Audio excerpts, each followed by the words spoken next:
हाँ जी, तो अब ये वाले पार्ट में कुछ और प्रॉपर्टीज़ जाननी है और उनके एप्लीकेशन जानने हैं। जरा एक एक करके प्रॉपर्टी समझते हैं। 6 प्रॉपर्टी पिछले पार्ट में देख चुके हैं, तो ये प्रॉपर्टी नंबर आ रही होगी 7। प्रॉपर्टी नंबर 7 क्या कहती है, जरा समझो। ये कह रही है कि log b बेस a बराबर होगा, मैं किसी भी लॉग को रेसिप्रोकल करके लिख सकता हूं अपनी जरूरत के हिसाब से। अगर रेसिप्रोकल कर रहे हैं तो मेन और बेस इंटरचेंज हो गए। क्यों? हमें क्या मालूम, कैसे मालूम? प्रूफ करो तो जाने। ठीक, कोई बात नहीं, कर रहे हैं प्रूफ। पहले वाले लॉग को मैंने मान लिया x, दूसरे वाले को मान लिया y। प्रूफ करने का वही पुराना तरीका, क्या? चिंटू में ले जाओ और चिंटू से समझो इसे। तो ये क्या है? ये a पावर x एक्सपोनेंशियल में कन्वर्ट करो डेफिनेशन के हिसाब से कि बेस तो यहां पर भी वही रहेगा, बाकी दो क्वांटिटीज बदल गई। यहां पर भी b की power y is equal to a। अब इतना करने के बाद किसी भी एक को एलिमिनेट कर दो, इसको यहां गिरा दो, b की वैल्यू यहां रख दोगे तो क्या आएगा? a की power X Y is equal to a, which mean X Y is equal to 1। क्या यही प्रूफ करना था? x is equal to 1 upon Y, बिल्कुल सही बात, यही प्रूफ करना था, हो गया। तो अब दिमाग में ले जाओ, याद कर लो। क्या? किसी भी लॉग को रेसिप्रोकल करके लिख सकता हूं। जैसे ही रेसिप्रोकल करने जाऊंगा मेन और बेस इंटरचेंज हो जाएंगे। ठीक, अगली बात, अगली प्रॉपर्टी नंबर 8 होगी ये बेटा। ये प्रॉपर्टी कहती है, ये बड़ी काम की है। ये प्रॉपर्टी कह रही है कि भैया किसी भी लॉग को अपनी जरूरत के अकॉर्डिंग मैं किसी नए लॉग की शक्ल में ले जा सकता हूं, दो लॉग के रेशियो के फॉर्म में ब्रेक कर सकता हूं और अपने अकॉर्डिंग नया बेस इंट्रोड्यूस कर सकता हूं, जो मैं चाहूं, लेकिन डिफाइंड होना चाहिए। जिसका पहले वाले का जो मेन था ये ऊपर वाले का मेन बन जाएगा, जो बेस था वो यहां पर बेस बन जाएगा। अब ये थोड़ा विचित्र सी बात लग रही है, लेकिन इसको भी हम प्रूफ करके देख लेते हैं भाई। देखो भाई, इसको फिर से माना हमने क्या? x, ये पूरा माना हमने क्या? y, और ये क्या? z। तो कर लो भैया, कर लो जो करना है। क्या लिखें? सॉरी। हाँ, तो अब पहले वाले पार्ट के लिए लिखो, क्या लिखोगे? पहले वाले के लिए आप लिख दो a की power x is equal to b। y वाले के लिए लिखो c की power y is equal to b। यहां पर लिखो c power z is equal to b। ये तीन हैं, इन तीनों का यूज करके x y z के बीच में रिलेशन सेट करना है। कोई भी जुगाड़ लगाओ। यहां पर a लिखना था बेटा मेरे को, a, ये a है। कोई भी जुगाड़ लगाओ और बात बनाओ। तो पहला काम हम यही कर लेते हैं, इन दोनों को निपटा दो, दोनों बराबर b b लिखे हुए हैं, तो इन दोनों को लिख दिया मैंने a power x is equal to c power y। Check कर लो भैया, लिख सकते हैं, कोई तकलीफ की बात नहीं। अब a की वैल्यू यहां गिरा दो, कितनी आ गई? a की वैल्यू c की power x z is equal to c power y, यानी x z is equal to y। यही प्रूफ करना था क्या? x is equal to y upon z, यानी x z is equal to y। Yes, यही proof करना था। मतलब मेरे लिए फिर से काम की बात ये कि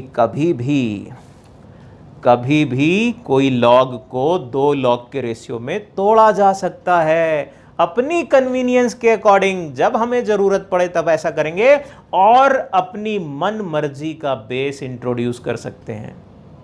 यानी कई बार बेस चेंज करने की जरूरत पड़ेगी, तब हम ये वाली प्रॉपर्टी यूज कर ले जाएंगे। ऊपर वाले का मेन बन गया, ये नीचे वाला बेस नीचे वाले का मेन बन गया। ठीक, ऐसी ही एक और प्रॉपर्टी है, वो भी इसी के साथ लेंगे और फिर इनके एप्लीकेशन। नंबर 9 होगी ये प्रॉपर्टी। ये प्रॉपर्टी कहती है कि दो लॉग अगर मल्टीप्लिकेशन में लिखें, ये मल्टीप्लिकेशन है, तो ये सिंगल लॉग में कन्वर्ट हो सकता है और कन्वर्ट होगा c बेस a में। ये दो डिवीजन वाले लॉग को सिंगल लॉग में ले जाने का काम कर रहा था, ये दो मल्टीप्लिकेशन वाले को सिंगल लॉग में ले जाने का काम कर रहा है। दोनों प्रॉपर्टी एक ही हैं। अगर इसको क्रॉस मल्टीप्लाई कर दो ना, लॉग ए बेस सी को क्रॉस मल्टीप्लाई कर दो तो यही वाली बात बन जाएगी। इसको दिमाग में, इसको प्रूव नहीं करूंगा, सेम चीज़ है, बिल्कुल इसी तरीके से करना है।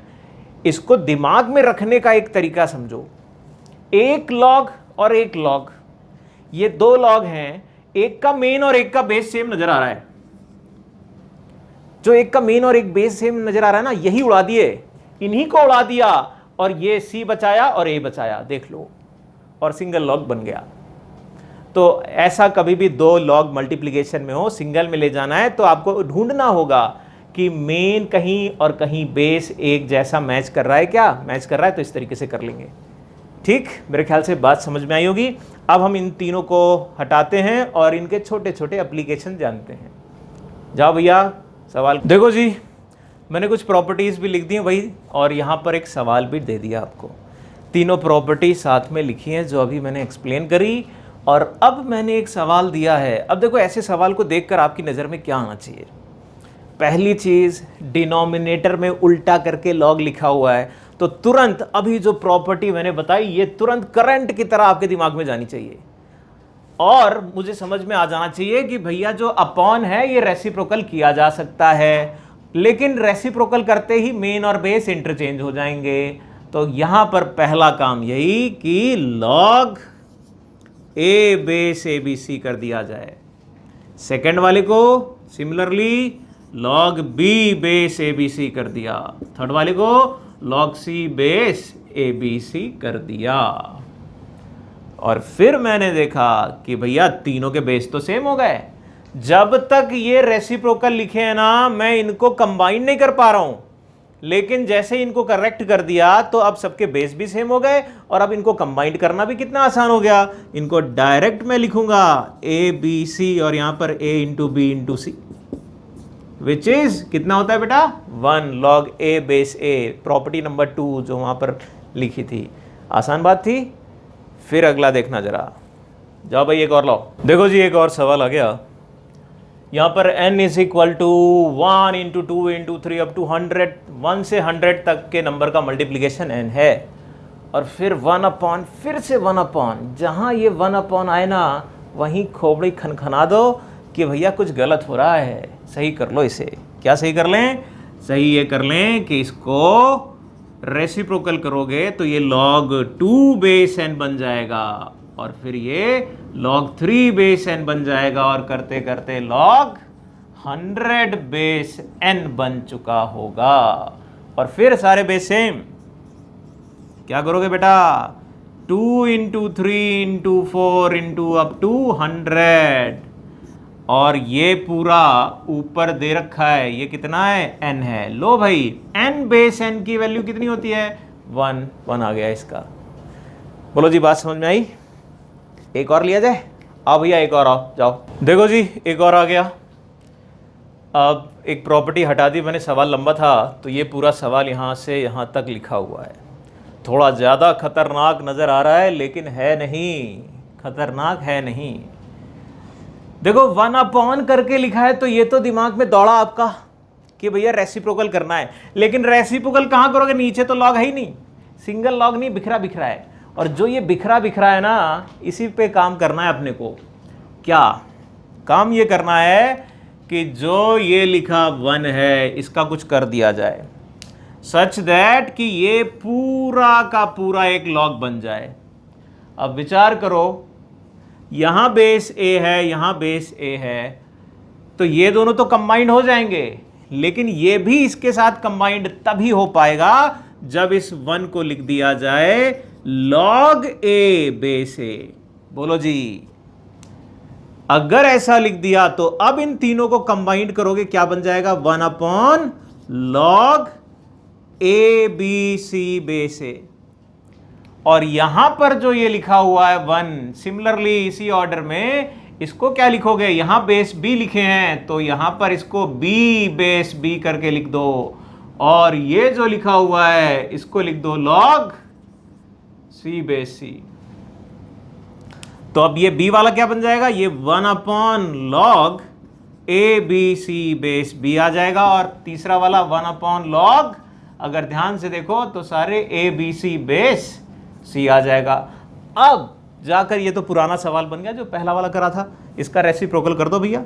तो ये क्या आ जाएगा, ये log a base ABC plus log b base ABC plus log c base ABC, और कंबाइंड होंगे तो क्या आएंगे, log ABC base ABC which is 1। ठीक, ये तो पहले ही कराया था। आगे वाली बात तो मेरे ख्याल से बात समझ में आई होगी। एक और सवाल लेते हैं, इस बात को और आगे बढ़ाते हैं। जाओ भाई एक और लाओ। देखो जी, एक और सवाल आ गया, log 3 base 2 into log 4 base 3 into log 8 base 4 करके लिखा है, और मैंने पूछा इसकी वैल्यू कितनी आएगी। कई लॉग मल्टीप्लिकेशन में अगर आ रहे हैं, केवल 3 ही नहीं, 10, 15, 20, 50 कितने भी हों, डील करने का ये तरीका कि 2 लॉग मिलकर एक लॉग में चले जाएंगे, 2 लॉग मिलकर एक लॉग में चले जाएंगे अगर एक का बेस और एक का मेन बराबर हो। यहां ये नजर आ रही है, ये घटना घट रही है इन दोनों के बीच में। अगर इन दोनों को केवल कंबाइंड करो तो मुझे दिख रहा है बेटा जी ये तो log 4 बेस 2 है, अगर ये प्रॉपर्टी लगा दें। और सेकंड वाले को भी अगर मैं मिला लूं बिना सिंप्लीफाई करे तो मुझे दिख रहा है यहां पर भी तो कुछ कॉमन सा दिख रहा है, मेन बेस सेम दिख रहा है, यानी ये बच गया log 8 बेस 2, और 8 को मैं सीधे बोलूंगा 2 का क्यूब बेस 2 विच इज 3। देखो 3 बाहर आ जाएगा, 2 बेस 2 की वैल्यू 1 होगी लॉग में। ठीक, बात समझ में आई। एक और देखो भैया, लो भाई एक और लो। देखो जी एक और आ गया, क्या है अब ये log 7 बेस 15, यहाँ पर log 2 बेस 15, log 4 बेस में 343 आ रहा है। अब करना क्या चाहिए, सबसे पहली चीज़ जो नोटिस में आ रही है, अगर 2 लॉग डिवाइड में है ना तो उनको सिंगल लॉग तक ले जा सकते हो। ये दोनों के बेस यहाँ पर एक जैसे नज़र आ रहे हैं, यानी इन दोनों को मैं मिला सकता हूँ, 7 बेस 2 बना सकता हूँ। ये प्रॉपर्टी लिखी है, इसका रिवर्स कर रहा हूँ मैं, देख लो भाई। ठीक, अब अगली बात क्या लिखी है ज़रा देखो। अगली बात ये लिखी हुई थी, इसको भी और अच्छे से लिखा जाए अगर, तो मैं ये कहूँगा कि भैया ये जो लिखा है 4, इसको मैंने 2 की पावर 2 लिख दिया, और ये जो लिखा है ये हमने लिख दिया 7 की पावर 3। और एक प्रॉपर्टी बताई थी, जो बाहर वाली चीज़ें हैं, जो पावर वाली चीज़ें हैं वो बाहर आ जाती हैं, यानी 2 और 3 तो कोने कर लिया। अब बचा क्या, अब बचा log 7 base 2 into log 2 base 7। लो भैया, अब इन दोनों को कंबाइंड किया जा सकता है क्या भाई, किसी भी एंगल से देखो ये एक जैसा आ रहा है। प्रॉपर्टी आखिरी वाली 9th वाली, 7 यहाँ भी है, 7 यहाँ, तो बचेगा क्या, log 2 बेस 2। log 2 बेस 2 की वैल्यू कितनी होती है, 1, यानी ये रह गया आंसर 2/3। बात समझ में आई मेरे ख्याल से ये। ठीक, तो ये इन तीनों प्रॉपर्टी के डायरेक्ट एप्लीकेशन थे। अभी इसके बाद भी 2 प्रॉपर्टी और हैं, उनके डायरेक्ट करते हैं, फिर इनके मिला के करते हैं। तो अगले वाले पार्ट में ज़रा वो रिमेनिंग 2 प्रॉपर्टीज़ देखते हैं और उनके एप्लीकेशन देखते हैं। देखो जाकर ज़रा।